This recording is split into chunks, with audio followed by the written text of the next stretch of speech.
Hi, I'm Andrew Wasson. Thanks for joining me for my weekly guitar blog. It's April 12th, 2015, and this week we're going to go through a lesson covering Gliss-Picking technique. Now, this week's question was sent in from Max. He's out in Fayetteville, Tennessee, and he wrote in with this email.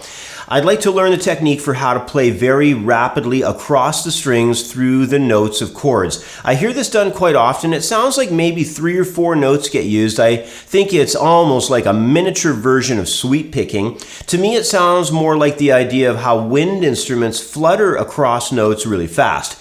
Any help you could give with this would be great. From Max in Fayetteville, Tennessee, USA. Well, thanks for writing in, Max. The technique that you're describing is most often referred to as gliss-picking. It's where the pick is raked across the strings, outlining the chord tones of a specific chord. The technique is very similar to what we'll often call sweep picking. However, when we gliss-pick, we're mainly concerned with rapidly covering an arpeggio into a destination pitch.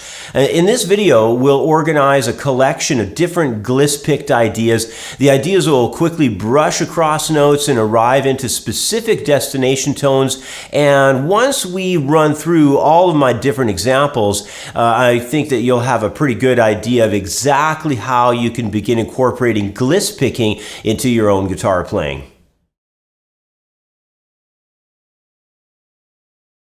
Well, we're going to begin with the easier style, ascending brushstroke idea of the Gliss-Pick technique. In our first example, we're going to be in the key of A minor. We're going to work through a melodic passage that applies the gliss across 3 of the vertically aligned notes that are found from the popular 5th position A minor pentatonic scale. You probably know this one.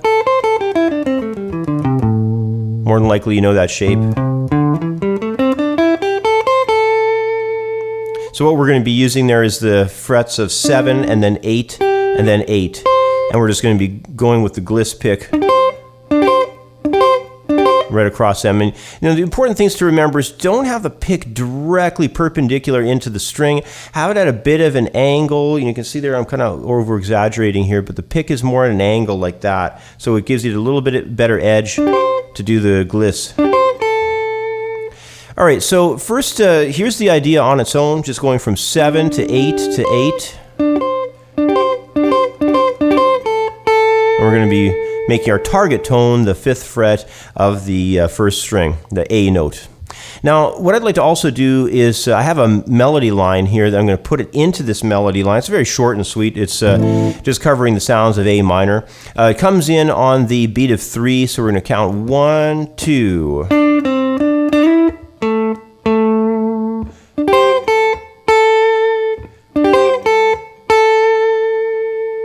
So that's all there is to it.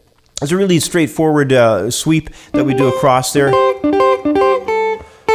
And you just have to practice that, keep the pick angle as I discussed, and basically you shouldn't have too much trouble with that one. It's a pretty easy one to get started with. Well, next I want to take our Gliss-Picked idea and expand it out 1 string further by adding the 4th guitar string into the mix and creating an ascending 4-string Gliss-Picked brushstroke technique. In this example I've created will be covering the sounds related to B major 7. Now first let me demonstrate how the Gliss-Picked idea sounds just played on its own. So I'm raking across these notes here, 9, 8, 7, 6. And then I'm coming up a note there, and then my target tone is going to be on the 2nd string, 7th fret. Here it is again. So you can hear how we have these couple extra notes before we head into the target tone, which is that F sharp, which is really nice, the 5th chord tone of that chord there. It's a really nice tone to target into. So now what we're going to do next is incorporate that into a melody and just check out how that sounds at the end of a melodic passage. So here's the melodic idea, 2, 3, 4.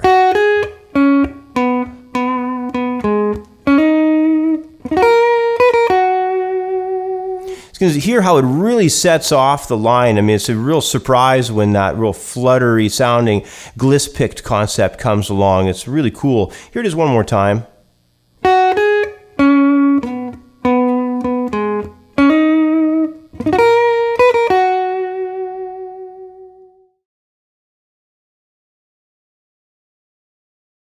Well, now that we've worked through some of the easier ascending brushstroke ideas, let's move into the more challenging descending ideas. When brushing upwards, we're coming this way across the notes. It's a little bit different than when we're going down. You have to be sure to spend a lot of time on getting good at the note groups and the fingering technique and the feel. Also, the pick angle is going to change slightly. We're going to be kind of bringing that pick this way more when we're doing this upwards stroke, kind of, towards the ceiling like that. Basically, just want to maintain good feel, good rhythm, and a lot of smoothness to what you're doing. And we're going to work with the upstroke style Gliss example on its own at first through a D minor chord. So we're going to have this little A, F, D sweep. So that's the idea. And we're also going to incorporate it into a short melodic statement where we're going to start with the Gliss and then do a short melody and then back. So that's going to be our exercise. So 2, 3, 4, 2, 3, 4. So practice that, try and get used to that sweep idea that when we're coming this way with the pick, it's really important to have that angle of the guitar pick there. Just work on it for smoothness, and eventually it's going to get better and better for you.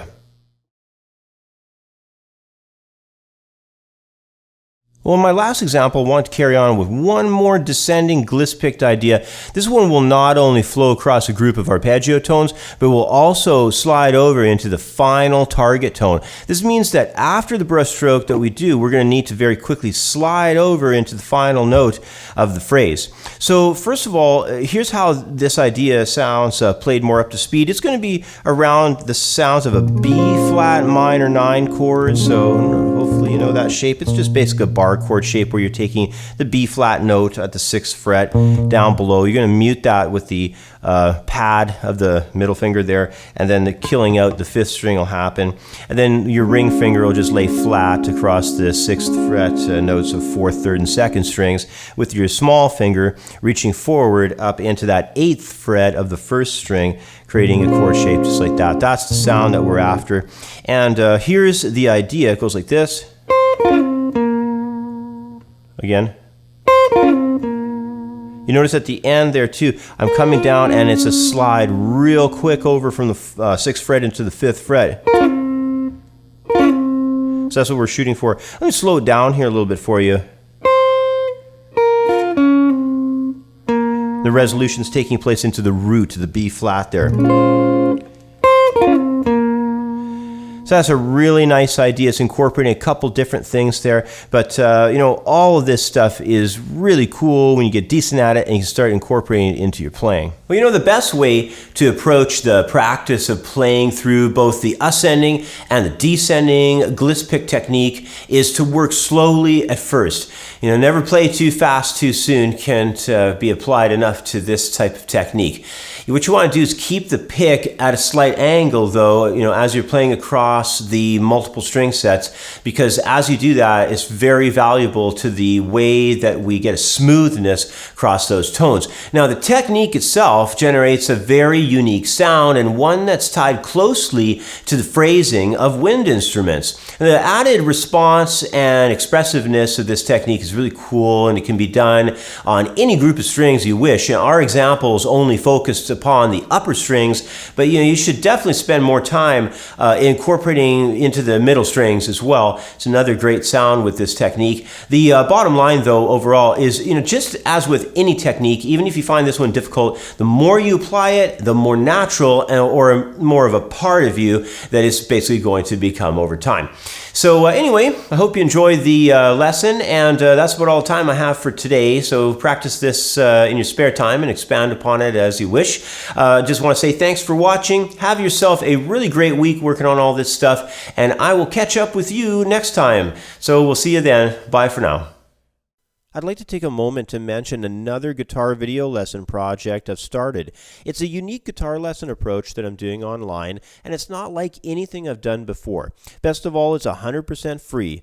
I've called this approach Guitar Micro Lessons, and they're a great way to learn a few new licks or riffs or chord shapes each week. Now, these guitar micro lessons are quick and easy to learn from. They're very short, with each lesson running between only 1.5 minutes to 2 minutes in length. They're published to YouTube, from Monday to Thursday on my other Guitar Blog Update YouTube channel, and you can either subscribe to that channel to guarantee getting each new episode, or just visit the channel whenever it's convenient for you and check out the new micro lessons in the playlist on the Guitar Blog Update channel's homepage.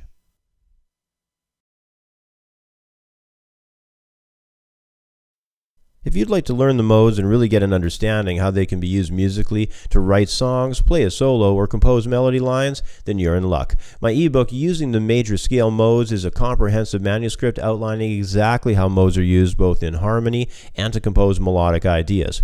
Over 50 pages of scale patterns, example progressions, and music theory all create one of the most comprehensive methods on the modes available. Using the Major Scale Modes is available for instant download in the View Our Products area at creativeguitarstudio.com.